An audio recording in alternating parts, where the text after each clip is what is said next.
सुप्रभात। सातवीं कक्षा के संस्कृत क्लास में आप सभी बच्चों का हार्दिक स्वागत है।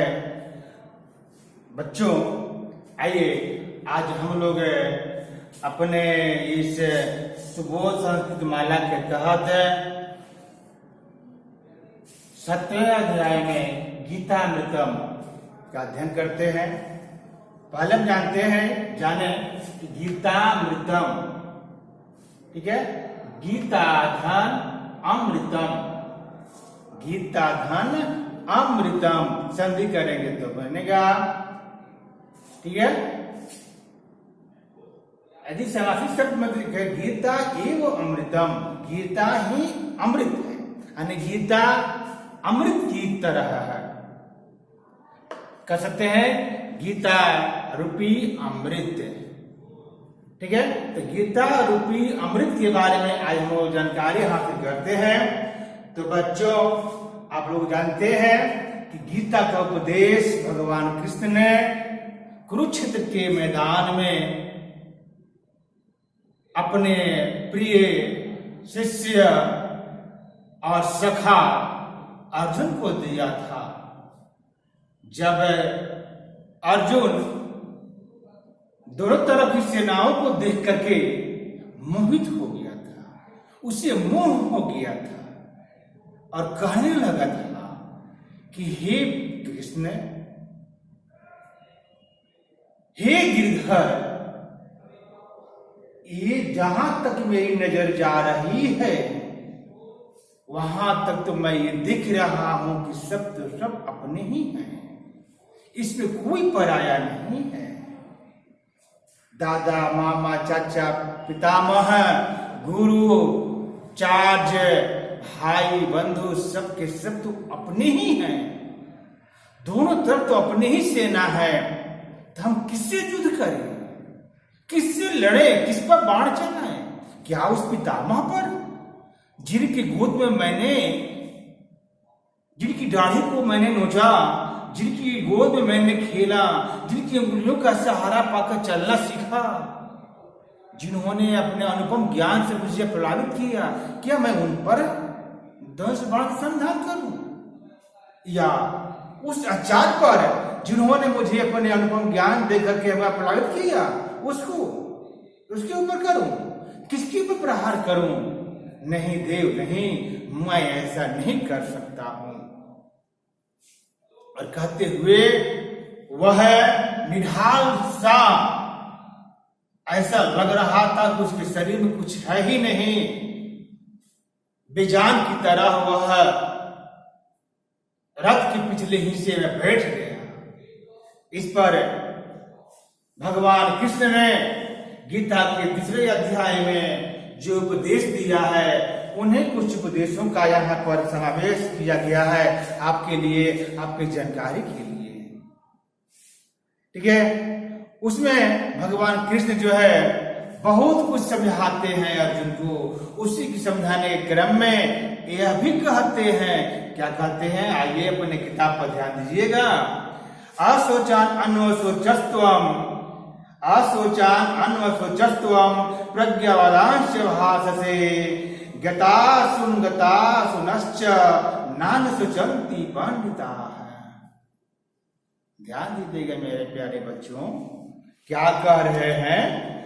असोचान अन्वशोचस्त्वम प्रज्ञावादांश भाससे गतासुन अगतासुनश्च नान सुचंती पंडिता। आइए पहले हम लोग थोड़ा सा इसके संधि विच्छेद को देखते हैं।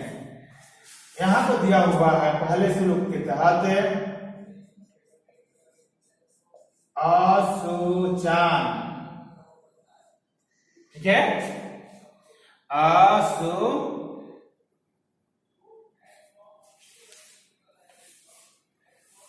असोच्यान, असोच्यान धान अन्वशोचः, अन्वशोचः ध्यान त्वम, इस तरह से पहले लाइन काट कर मैं जो दिया होगा उसका संधि कर दिए हैं। प्रज्ञावदांश, प्रज्ञा अवदान धन च, प्रज्ञा वदान धन च। अगला है गता सुन धन अगता, अगता सुनः, अगता सुन धन च।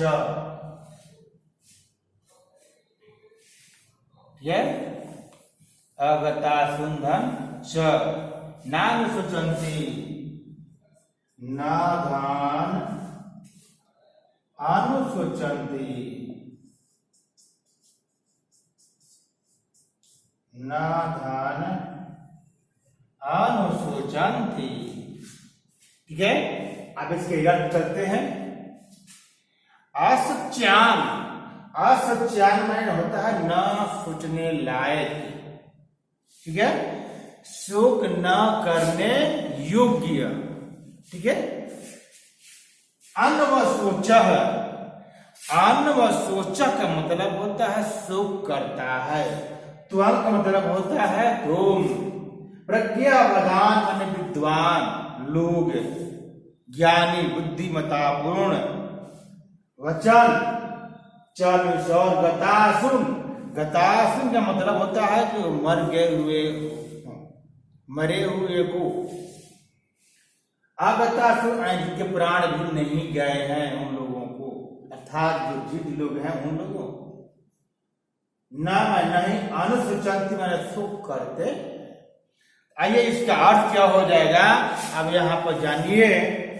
अन्वसच्यान अन्वसोचस्त्वम, त्वम अन्वसोच्यान अन्वसोचः, मतलब त्वम असच्यान अन्वसोचः, तो सुख न करने योग के लिए, तो सुख न करने योग के लिए सुख करता है।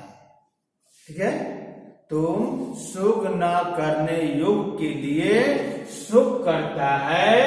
और प्रज्ञावदान च भाससे।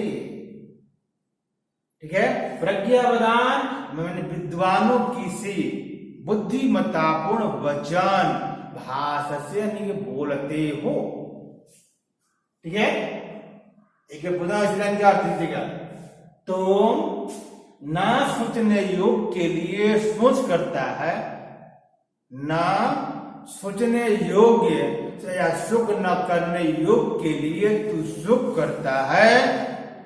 और विद्वानों की तरह बुद्धिमतापूर्ण वचन बोलते हो। ठीक है, गतासु नगत सुनाश्च। ठीक है, नाम सुचंती पंडिता, पंडिता में ज्ञानी लोग, यानी ज्ञानी लोग मरे हुए लोगों को, यानी जो मर चुके लोग हैं उनके लिए, और अगता सुनश्च, और जिनके प्राण नहीं गए हैं अर्थात जो अभी जीवित हैं उनके लिए तो नानुशोचन्ति, शोक नहीं करते हैं। एक बार पुनः इस अर्थ को बोल दे रहे हैं। प्यारे बच्चों जरा ध्यान से सुनिएगा। भगवान कृष्ण कह रहे हैं अर्जुन से कि हे अर्जुन, तुम सुख न करने योग के लिए सुख करता है और विद्वानों की तरह बुद्धिमत्तापूर्ण वचन बोलते हो।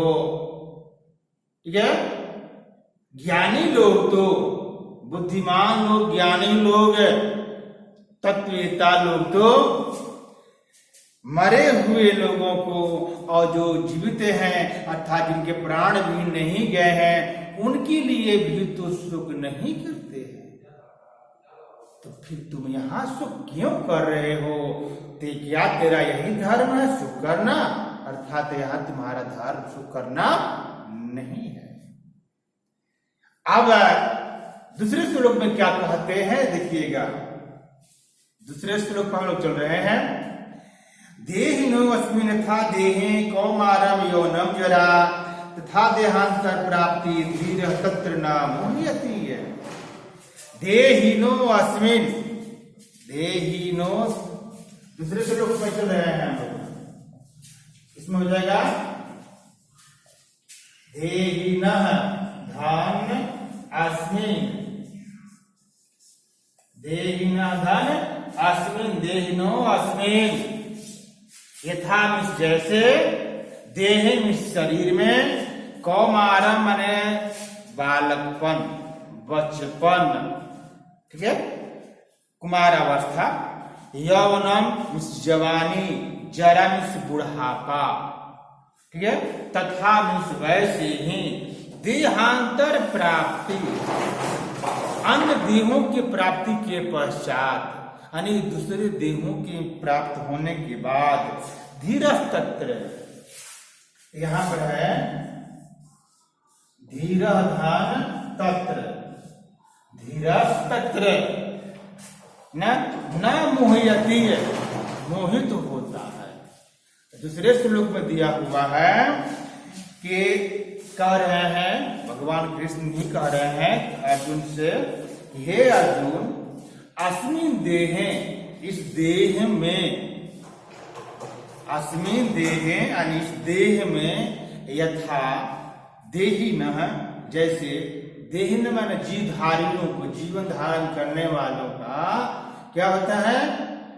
बालकपन होता है, जवानी होता है और बुढ़ापा भी होता है।